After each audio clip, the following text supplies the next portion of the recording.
Il-President tal-Kummissjoni Ewropea Ursula von der Leyen tenniet li kważi 70% tal-Pjan tal-Rkupru u Reżiljenza ta' Malta jiegħleb l-isfidi klimatiċi u dan u eċċellenti.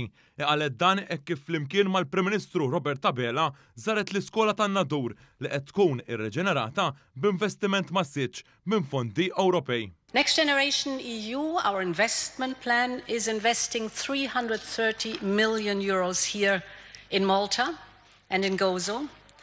And indeed, you have chosen to dedicate almost 70% of this investment to climate objectives. This is way more than the European average. That's excellent, and I really want to thank you for that. You are among the first countries to increase the share of renewables in your energy mix. Von der Leyen qalet li l-Unjoni Ewropea tinsab fuq naħa ta' Malta biex pajjiżna ikompli jikber ekonomikament. But I'm also here today to tell you that Europe is at your side and all along the road. Tindirizza l-ġurnalisti, il-President tal-Kummissjoni Ewropea qalet li jiġiet Malta sentejlu biex tapprova il-Pjan ta' Rkupru u Reżiljenza lokali u issa sentej wara qed tara r-riżultati.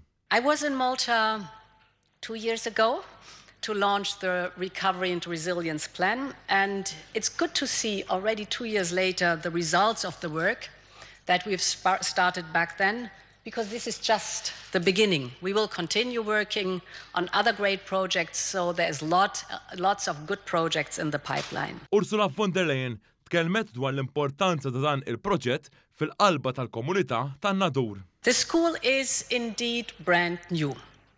Although the whole building has been preserved, the historic building, it has been completely renovated with funds from Next Generation EU. And I'm very glad to see that it is now highly energy efficient. It has spacious classrooms.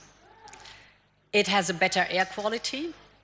The air condition is powered by the school's own solar panels. Il-Prim Ministru Robert Abela qal li dan il-proġett tal-Iskola primarja tan-Nadur iwassal għal potenzjal tal-istudenti li jkompli iwassal għad tkabbir ekonomiku fil-futur. Dr. Abela qal li dan il-proġett fin-Nadur juri it-twemmin tal-mobilità soċjali li ħaddan il-Gvern Malti.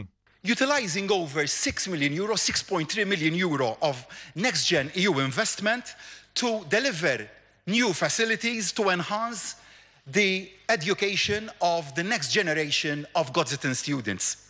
Only by providing the best education to our pupils can we promote social mobility, which in turn creates more peaceful and equal societies.